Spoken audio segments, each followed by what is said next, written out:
இப்ப நீங்க பார்த்த பிக்சர் ரொம்ப அழகான ஒரு இயற்கை சூழல் நிறைந்த ஒரு இடம் இல்லையா, வயல்வெளி.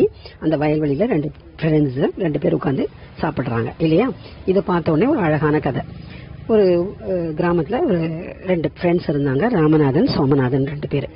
அதுல ராமநாதன் வந்து ரொம்ப அப்படியே இயற்கை எழில் நிறைந்த இடங்களை பத்தி ரொம்ப சிந்தனை இருக்கும். அதுக்கப்புறம் எப்பவுமே வந்து விவசாயம் சார்ந்த இது அதை பத்தி தான் பேசிட்டு இருப்பான். அவனுக்கு அதுல ரொம்ப ஆர்வம். ஆனா 2 பேருமே ரொம்ப நல்ல ஃப்ரெண்ட்ஸ், 2 பேரும் நல்ல படிக்கக்கூடிய ஆட்கள் தான். சோமநாதனுக்கு வந்து ரொம்ப டெக்னாலஜி, சயின்ஸ், டெவலப்மெண்ட் அப்படி இருக்கும். ஸோ 2 பேருமே ரொம்ப தன்னுடைய ஃப்ரெண்ட்ஷிப்பை ரொம்ப அழகாக மெயின்டைன் பண்ணிட்டு வந்தாங்க. ஒரு சில காலகட்டத்தில் பிறகு சோமநாதன் மூவ் ஆகி போயிடுறாரு ஊரை விட்டு. ஆனால் அந்த ஊரில் நிறைய இடங்கள் வாங்கி வீடெல்லாம் கட்டிடுறாரு. அப்போ இவருக்கு தெரிஞ்சு அந்த ஊருக்கு கொஞ்சம் ஒதுக்குப்புறமா ராமநாதனோட நிலங்கள் இருந்தது. அதில் ஒரு 2-3 நிலங்கள் கூட எனக்கு நான் வந்து ஒரு சின்ன கம்பெனி மாதிரி கட்டுறேன் அப்படின்னு ராமநாதன் சொல்றான், இல்ல என்னால முடியாது, அது வந்து என்னோட தாய் தந்தையரோட அவங்க மூதாதையர்ல இருந்து வச்சிருந்த இடம், அதுலதான் எங்களுக்கு வந்து முத விவசாயத்தையே ஆரம்பிச்சு சோறு போட ஆரம்பிச்ச இடம் அப்படிங்கறதுனால யாருக்குமே நான் கொடுக்க மாட்டேன் அப்படின்னு நான் உன்னோட ஃப்ரெண்டு எனக்கு கொடுக்கலாம்ல அப்படின்னா, இல்ல நான் சாரி மன்னிச்சுக்கோ அப்படின்னு அவனுக்கு ரொம்ப கோவம் வந்துடுது. ஒரு ஃப்ரெண்டுக்காக இது கூட செய்ய மாட்டேன் அப்படின்னு சொல்லிட்டு அவன் வெளியூர் போயிடறான். அங்க போய் ஒரு கம்பெனி வைக்கிறான். கொஞ்ச நாள் இவங்க 2 பேருக்குள்ள ரொம்ப அந்த விதமான நட்பு ரீதியான இதெல்லாம் வந்து கொஞ்சம் கொஞ்சமா குறைஞ்சிருது. அதுக்கு பிறகு என்ன ஆகுது, கொஞ்ச நாள் கழிச்சு இவனுக்கு பயங்கர இது நஷ்டங்கள் வருது, கம்பெனி இது லாஸ்ல. அதுக்கு பிறகு நிறைய அந்த ஷேர் மார்க்கெட் அது இது எல்லாத்தையும் போட்டிருந்தான். எல்லாமே ஒரு காலகட்டத்தில் எல்லாமே இழந்து ஒண்ணுமே இல்லாம இருக்கான். இவனுக்கு ரொம்ப மனசுக்கு சங்கடமா இருக்கு. ஐயோ இப்ப நம்ம என்ன பண்றது, கடனும் ரொம்ப அதிகமாயிடுது, கொஞ்சம் கொஞ்சமா ஒன்னொன்னும் வித்து கடன்லாம் அடைச்சிட்டு வரான். கடைசியில் இப்ப என்ன பண்ண போறோம்னு தான் இருக்கிற ஒரு சின்ன இடத்தை தவிர வேற எதுவுமே இல்லாம போகுது. இது எப்படியோ ராமநாதனுக்கு அவனோட ஃப்ரெண்ட்ஸ் மூலமா தெரிய வருது. ஐயோ அப்படியா, சரி நீங்க யாரா நம்பர் வச்சிருக்கீங்களா, ஃபோன் நம்பர் அப்படின்னு ஒருத்தர் வந்து ஃபோன் நம்பர் கொடுக்குறாங்க. உடனே அவன் திருப்பி கால் பண்ணி பேசுறான்.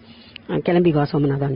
இல்லடா நான் வரல ஊருக்கு, நான் ரொம்ப படோடவுமா இருந்த வாழ்க்கையை வாழ்ந்தேன்னு எல்லாருக்கும் தெரியும். இப்ப நான் ஒண்ணுமே இல்லாம இருக்கிறத பார்த்தா என்னை எல்லாருமே எள்ளி நகையாடுவாங்க, நான் வரமாட்டேன் அப்படின்னு. நீ வர, நான் உன் ஃப்ரெண்டு சொல்றேன் வர அப்படின்னு கிளம்பி வரான். வந்த உடனே ஒண்ணுமே இல்லாம அப்படியே அவன் இருக்கிற கோலத்தை பார்த்தோன்னே என்னடா சாப்பிட்டியா இல்லையா அப்படின்லாம் கேட்கிறான்.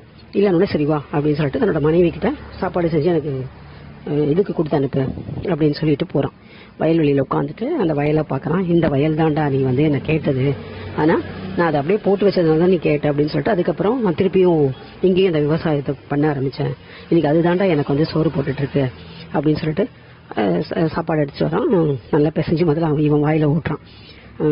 நீ உன்னை பார்த்தா சாப்பிட்ட மாதிரியே தெரியல, இதை முதல்ல சாப்பிடு அப்புறம் பேசுவோம் அப்படின்னு சொல்லிட்டு நம்ம இங்கே இருக்கலாம். நம்ம வந்து என்னதான் டெக்னாலஜி சயின்ஸ் அப்படின்னு பேசினாலும் நம்ம 1/2 வயது கஞ்சிக்காதாண்டா உழைக்கிறோம்.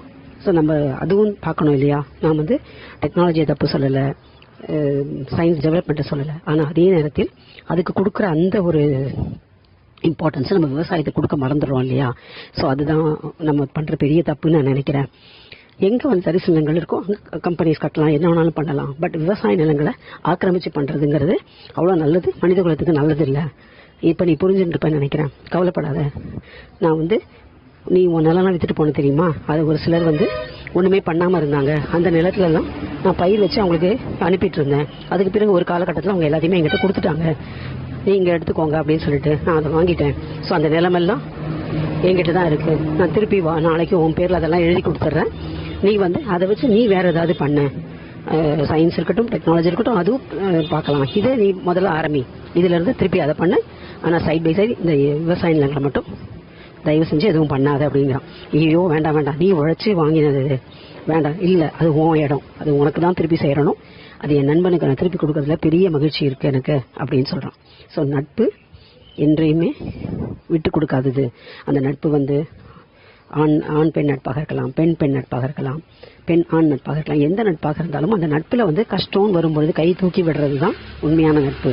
அதுவும் அதே மாதிரி விவசாயம், இந்த விவசாயம் சார்ந்த துறையில இருக்கவங்க, இந்த ஃபார்மர்ஸ் எல்லாம் பார்க்கும்போது நம்ம ரொம்ப அப்படியே விவசாயம் பண்றாங்க அப்படின்னு நினைப்போம். அப்படி இல்லாம அந்த தொழில் வந்து நமக்கு சோறு போடுகின்ற தொழில். அவர்கள் சேற்றில் கால் வைத்தால்தான் நம்மால சோற்றில் கை வைக்க முடியும் அப்படிங்கறத நினைச்சு அவங்களுக்கு மரியாதை கொடுக்கணும் அப்படிங்கிறதுக்கு தான் இந்த கதை. நன்றி.